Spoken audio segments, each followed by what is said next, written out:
Happy day students. In today's class, we are going to see Java Servlet connectivity with MySQL. So the requirements for this, we need to download Eclipse, then Apache Tomcat, MySQL server and a MySQL connector jar file has to be downloaded. We can download Eclipse from the eclipse.org, Apache Tomcat from tomcat.apache.org, MySQL server from dev.mysql.com.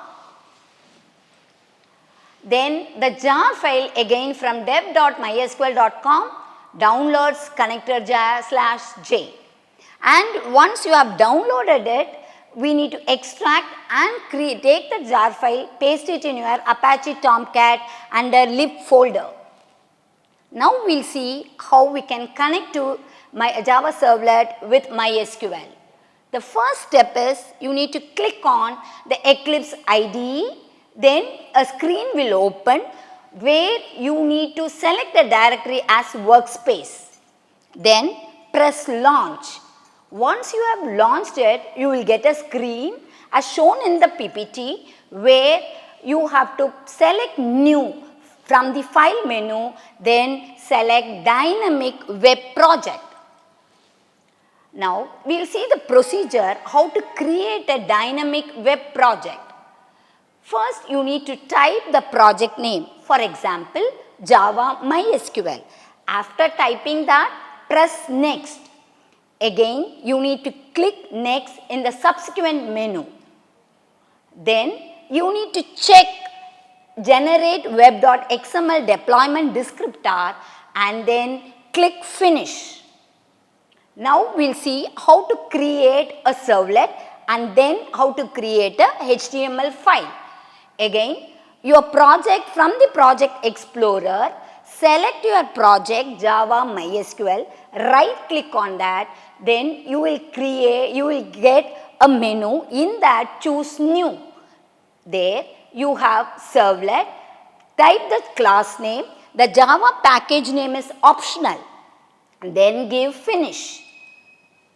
Same way you have to from the project Java MySQL, right click, choose new. Now this time you need to choose HTML file. Then a screen will open where you need to give new file.html will be the default file name. You can give a name and then click finish. Now after that we need to set up the library files needed for the project. So for that go to your project Java MySQL, then right click and choose build path. After that, once you choose build path, again another screen will come where it will say configure build path. Then you hear a list of menus will be displayed where you need to choose libraries. Then in that libraries you need to choose class path. Then after that you on the right hand side you have a pop-up menu where you need to select add external jars.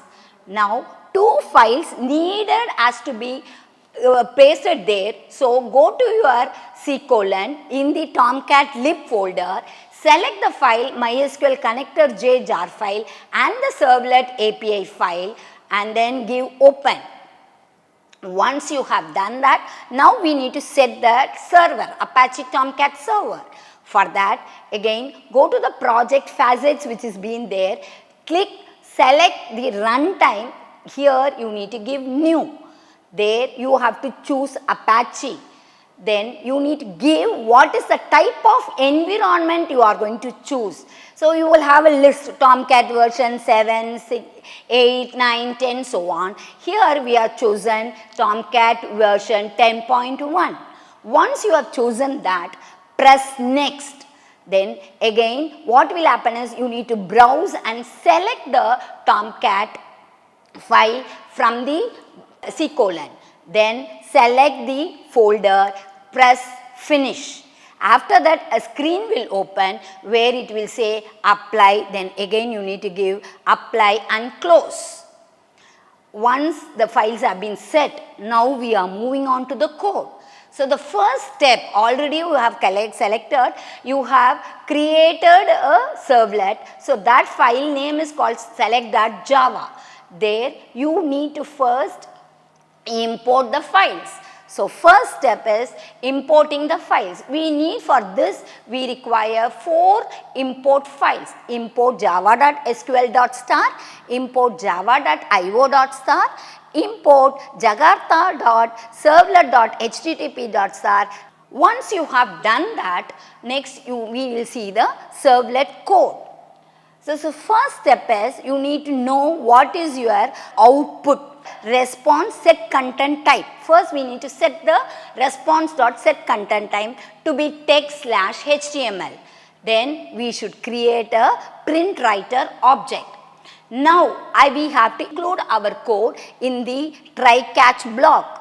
In the try block, first we need to load the driver. So the driver can be loaded using class.forName, com.mysql.jdbc.driver. Here we are connecting it to a MySQL. If you are going to connect it to a Oracle, it will be a different driver.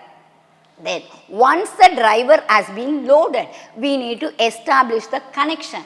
So for that, connection C, you need to have an object. Here C is the object. Driver manager, here it's a class name. Dot get connection is the method.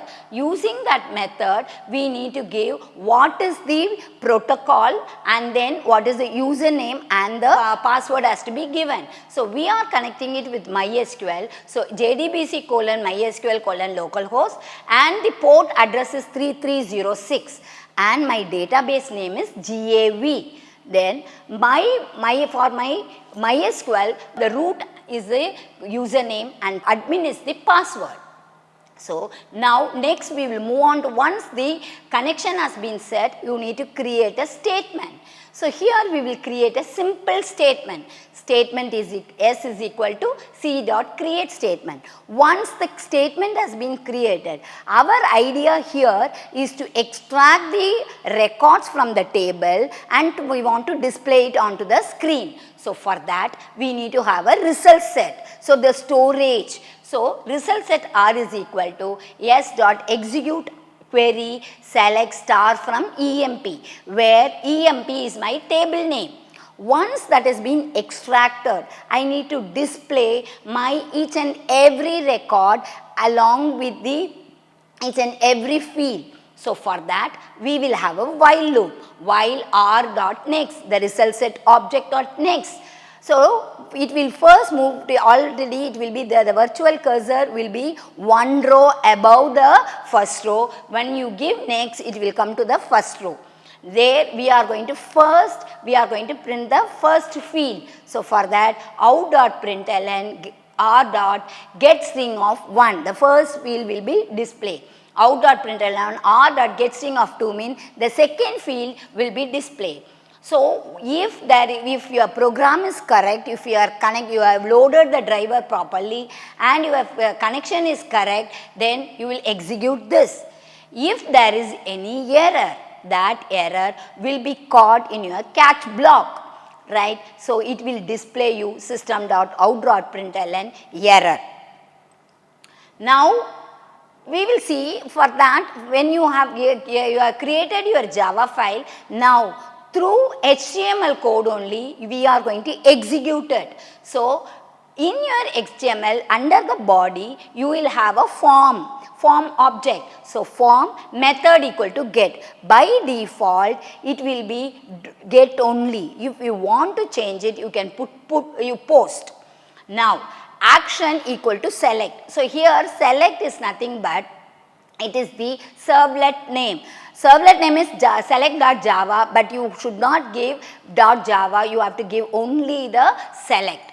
Then input type equal to submit, you are creating a submit button, and value equal to submit. The value can be submit or select, it can be anything. Once you have done that, next we will move on to the execution steps. So you need to select your HTML file from your project, right click, then you will get a tab, you will get a thing called run as tab.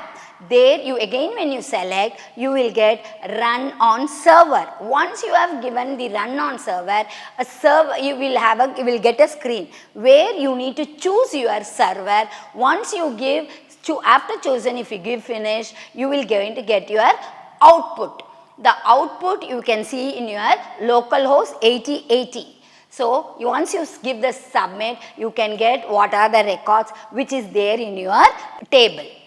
So, now finally what we are going to achieve out of this? With Java as front-end and MySQL as the back-end database, using the Apache Tomcat server, Java Servlet can access the MySQL table. In the same way, you can do insert, delete, update, all operations can be done. Thank you.